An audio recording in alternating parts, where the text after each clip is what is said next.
আজকের গল্প শুধুই একটি বিস্ময়কর ঘটনা নয়, এটি একটি জাগরণের আহ্বান, একটি সত্য ঘটনা যা ঈমানহীনতার ক্রমবর্ধমান বিপদ, আমাদের যুবকদের উপর পশ্চিমা সংস্কৃতির প্রভাব এবং আল্লাহর ন্যায় বিচারের অলৌকিক প্রকাশ তুলে ধরে। এই গল্প শুরু হয় একজন মহিলাকে নিয়ে, একজন আরব নারী যিনি মুসলিম পরিবারে জন্মগ্রহণ করলেও বিদ্রোহের অন্ধকারে পথ হারিয়ে ফেলেছিলেন। এই নারী, যাকে হয়তো আপনি সৌদি আরবের একটি ভাইরাল ক্লিপে দেখেছেন, রিয়াদের একটি আধুনিক পাড়ায় বসবাস করতেন। তিনি সোশ্যাল মিডিয়াতে সক্রিয় ছিলেন, নিজেকে একজন মুক্ত চিন্তাবিদ ও তথাকথিত প্রগ্রেসিভ বলে দাবি করতেন। তিনি ইসলামী মূল্যবোধ, হিজাব, নামাজ এবং শেষ পর্যন্ত কুরআনকেও অস্বীকার করেছিলেন। প্রথম দিকে তার কন্টেন্ট ছিল সাধারণ নাচের ভিডিও, মেকআপ টিউটোরিয়াল এবং স্বাধীনতার ভাষণ, কিন্তু ধীরে ধীরে তিনি ধর্মীয় মানুষ, বিশেষ করে নিকাব ও হিজাব পরা নারীদের নিয়ে ব্যঙ্গ শুরু করেন। তিনি ভিডিও করে তাদের অঙ্গ ভঙ্গি নকল করে উপহাস করতেন। দুঃখের বিষয়, তার অনুসারী ধীরে ধীরে বেড়ে যায়। অনেকে এটিকে মজার মনে করত, কিন্তু যা পরবর্তীকালে ঘটল তা মোটেও হাস্যকর ছিল না। একদিন এক লাইভ সেশনে যা 20,000-এরও বেশি মানুষ দেখেছিল, সেসব সীমা অতিক্রম করে সিগারেট ধরিয়ে ক্যামেরার দিকে তাকিয়ে সে বলল, আজ আমি দেখাবো এই পবিত্র কোরআন শরীফ কতটা মূল্যহীন। সে বাম হাতে পবিত্র কোরআন শরীফ ধরে সিগারেট টানতে টানতে কুরআনের আয়াত পড়ে উপহাস করেছিল। বিসমিল্লাহির রহমানির রহিম, এই কথাটি সে বিদ্রূপের সুরে উচ্চারণ করে। এরপর হাসতে হাসতে বলল, যে বই শতাব্দী আগে লেখা হয়েছে সেটা কিভাবে আজকের জীবনের নিদর্শন হতে পারে? এই বই তো মুসলমানদের পিছিয়ে রাখছে। তারপর সে উঠে দাঁড়ালো, ক্যামেরার সামনে হিজাব খুলে ফেলল, সিগারেটকে চুমু খেয়ে কুরআনটিকে ঘরের এক কোণে ছুঁড়ে ফেলল। কমেন্ট বক্স বিস্ফোরিত হয়ে উঠল। মানুষ হতবাক হয়ে গেল, অনেকে কেঁদে ফেলল, অনেকে রিপোর্ট করল। কিন্তু সে কি করল? সে হাসল, বলল, না কোনো আল্লাহ, না কোনো নিয়ম, এবং লাইভ বন্ধ করে দিল। সে জানতো না সবচেয়ে ন্যায়পরায়ণ আল আদল দেখছিলেন, আর তার বিচার কখনো বিলম্বিত হয় না। সেই রাতেই তার প্রতিবেশীরা তার ফ্ল্যাট থেকে অদ্ভুত এক আওয়াজ শুনতে পেল। প্রচণ্ড শব্দ, চিৎকার, কাঁচ ভাঙ্গার আওয়াজ। একজন প্রতিবেশী স্থানীয় মিডিয়াকে বলেছিল, আমি শুনলাম সে এমনভাবে চিৎকার করছিল যেন কেউ তাকে টেনে নিয়ে যাচ্ছে। তারপর নীরবতা, আবার শব্দ। পুলিশ ডাকা হলো। পুলিশ ঘরে প্রবেশ করে পবিত্র কুরআন শরীফটিকে আগের জায়গাতেই পড়ে থাকতে দেখে, স্পর্শহীন কিন্তু চাঁদের আলোয় হালকা জ্যোতিময়। নারীটিকে বাথরুমের দরজার কাছে অচেতন অবস্থায় পাওয়া যায়। সে কাঁপছিল, তার চোখ ছিল ভীতিতে বড় হয়ে যাওয়া, যেন কিছু ভয়ানক জিনিস সে দেখছে। তার হাত আঁচড়ে গেছে, যেন কিছু থেকে পালাতে চেয়েছে। হাসপাতালে নিয়ে যাওয়া হলে চিকিৎসকরা বলেন, শারীরিকভাবে সে ঠিক আছে, কিন্তু মানসিকভাবে একেবারে ভেঙে পড়েছে। মনোরোগ বিশেষজ্ঞ বলেন, সে এমন কিছু দেখেছে যা তার মস্তিষ্ক গ্রহণ করতে পারছে না। প্রিয় দর্শক বন্ধুগণ, পবিত্র কোরআনে আল্লাহ কি বলেননি, আর যে কেউ আমার স্মরণ থেকে মুখ ফিরিয়ে নেয় তার জন্য থাকবে এক সংকুচিত জীবন, এবং আমরা কিয়ামতের দিনে তাকে অন্ধ করে তুলব। এটি কোনো কাকতালীয় ঘটনা নয়, এটি সেই আয়াতেরই বাস্তব প্রকাশ। যে নারী এত সাহসী ছিল, সে এখন নিঃশব্দ, আর তার চোখ ঘরের কোণার দিকে তাকিয়ে থাকত, যেন অদৃশ্য কিছু দেখছে। তারপর যা ঘটল, প্রিয় দর্শক বন্ধুগণ, তা চিকিৎসকদেরও নাড়িয়ে দিল। হাসপাতালে ভর্তি হওয়ার 3 দিন পরে এক মুসলিম নার্স তার শিফটে পবিত্র কুরআনের সূরা ইয়াসিনের ধীরে ধীরে পাঠ করা শুরু করলো। ইয়াসিন ওয়াল কুরআনিল হাকিম। এই শব্দ বাজতেই নারীটি হঠাৎ কেঁপে ওঠে, তার দেহ কাঁপে, হৃদস্পন্দন বেড়ে যায়। এরপর সে এমনভাবে চিৎকার করে উঠে যে পুরো ওয়ার্ডে প্রতিটি রোগী তা শুনতে পায়। সিকিউরিটি এসে তাকে শান্ত করার চেষ্টা করে।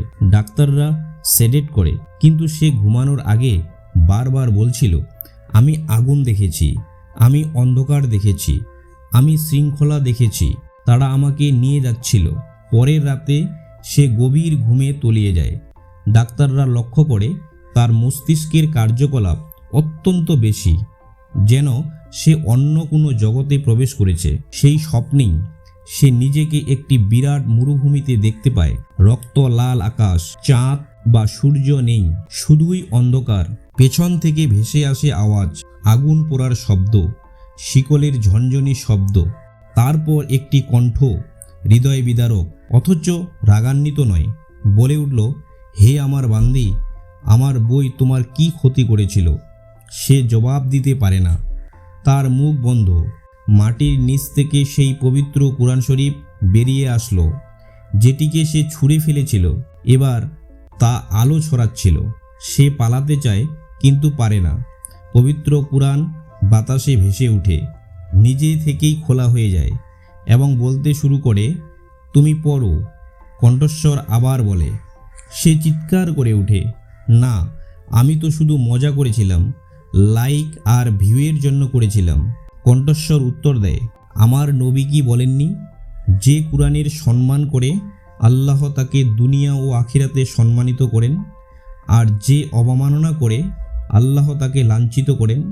তুমি কি ভেবেছিলে তোমার ব্যঙ্গ অদৃশ্য থাকবে? তারপর মাটি ফেটে যায়, সে পড়ে যায় নিচে, আরও নিচে, নিচে এমন এক জায়গায় যেখানে রাত থেকেও গভীর অন্ধকার, যেখানে আগুন, বিকৃত মুখ, শিকলে বাঁধা মানুষ আর এক ভয়াবহ দৃশ্য, নিজের মুখহীন রূপ, যেখানে সে পবিত্র কুরআন পড়ছে ব্যঙ্গ করে, সিগারেট হাতে নিয়ে।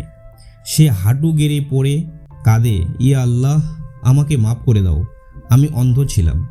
তখন আলোর ভিতর থেকে একটি হাত বেরিয়ে আসে, তাকে টেনে তুলে। আবার সেই মরুভূমি, আবার কোরআন তার সামনে। ছুঁয়ে দাও বলা হয়, সে হাত বাড়ায়।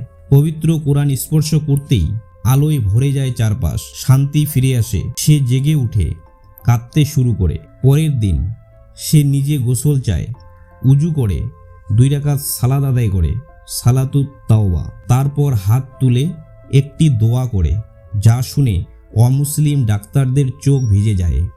ইয়া আল্লাহ, আমি তোমার কিতাব নিয়ে ব্যঙ্গ করেছিলাম, তোমার নবীকে উপহাস করেছিলাম, অথচ তুমি আমাকে ক্ষমা করেছ, আমাকে সেই অন্ধকার থেকে তুলে এনেছ। আমি অযোগ্য, কিন্তু তোমার কাছে অনুরোধ করি, আমাকে আর হারিয়ে যেও না। আমাকে এমন অবস্থায় মৃত্যু দাও যেন কুরআনের শব্দ আমার ঠোঁটে থাকে।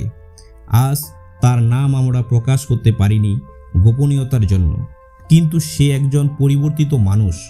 পুরো হিজাব পরে পুরনো সব ভিডিও মুছে ফেলেছে, প্রকাশ্যে তওবা করেছে এবং তার গল্প অন্যদের জন্য শেয়ার করেছে। এক ভিডিও বার্তায় সে বলেছে, ভিউ ও লাইকের জন্য নিজের আখিরাত বিক্রি করো না। পবিত্র কোরআন শরীফ শুধুমাত্র একটি বই নয়, এটি একটি জীবন্ত অলৌকিকতা। আমি ব্যঙ্গ করেছিলাম, কিন্তু তা আমাকে এমন সত্য দেখিয়েছে যা কখনো ভোলা যায় না। ও মুসলিম যুব সমাজ, ট্রেন্ডের পিছনে ছুটে নিজের দিন হারিয়ে ফেলো না। প্রভাবশালীদের নয়, নবী সাল্লাল্লাহু তাআলা আলাইহি ওয়াসাল্লামকে আদর্শ বানাও। সবচেয়ে বড় কথা, পবিত্র কোরআনকে কখনো উপহাস করো না, মজা করো না। এটি পাহাড়ের থেকেও মহান, এটি তোমার ঢাল এবং কবরে তোমার আলো। আল্লাহ বলেন, নিশ্চয় এই কোরআন সবচেয়ে ন্যায় এবং সঠিক পথে পথ প্রদর্শন করে, এবং যারা সৎকর্ম করে তাদের জন্য সুসংবাদ দেয় যে তাদের জন্য রয়েছে মহান প্রতিদান। এই প্রথমবার নয়, আল্লাহ তার কিতাবকে অলৌকিকভাবে রক্ষা করেছেন। 1972 সালে ইরাকে এক ব্যক্তি সরকার বিরোধী বিক্ষোভে কুরআন পুড়িয়েছিল। প্রত্যক্ষদর্শীরা বলেন, আগুনে সব কিছু পুড়ে যায়, কিন্তু কুরআনের পৃষ্ঠা অক্ষত থেকে বাতাসে ভাসতে থাকে। ফিলিস্তিনে এক বোমা বিস্ফোরণে একটি ঘর সম্পূর্ণ ধ্বংস হলেও একটি কাঠের তাকের উপর পবিত্র কুরআন সম্পূর্ণ অক্ষত থাকে। এই সব নিশানি চিন্তাশীলদের জন্য একটি উদাহরণ। প্রিয় দর্শক বন্ধু, যদি এই গল্প আপনার হৃদয়ে স্পর্শ করে থাকে, তাহলে তা কেবল অনুভূতির ভিডিও হিসেবে রাখবেন না, এটিকে পরিবর্তনের সূচনা করুন। বাড়িতে ধুলিময় কোরআনটি খুঁজে বের করুন, অন্তত একটি আয়াত পড়ুন আর বলুন, ইয়া আল্লাহ, আমাকে কোরআনের লোকদের অন্তর্ভুক্ত করুন। এই গল্প শেয়ার করুন, ভাইরাল করার জন্য নয়, বরং অন্তত একজনকেও সতর্ক করার জন্য। যদি আপনি পবিত্র কোরআনকে ভালোবাসেন, যদি আপনি আল্লাহর অলৌকিকতা বিশ্বাস করেন, যদি আপনি তার বিচার ও দয়া বিশ্বাস করেন, তাহলে এই ভিডিওতে লাইক দিন, অন্তত 3 জনের সাথে শেয়ার করুন আর আমাদের জ্ঞানের পথ চ্যানেলকে সাবস্ক্রাইব করুন এমন সত্যিকারের ইসলামিক গল্পের জন্য যা আত্মাকেও জাগিয়ে তোলে। আল্লাহ আমাদের জিহ্বাকে অসম্মান থেকে, হৃদয়কে অহংকার থেকে এবং জীবনকে গাফিলাতি থেকে রক্ষা করুন। আমাদের এমন মৃত্যু দিন যেন আমরা সেজদায় থাকি, কুরআনের শব্দ ঠোঁটে থাকে আর হৃদয়ে ঈমানের আলো থাকে। আমিন ইয়া রব্বুল আলামিন। পরবর্তী ভিডিও পর্যন্ত আল্লাহ হাফেজ।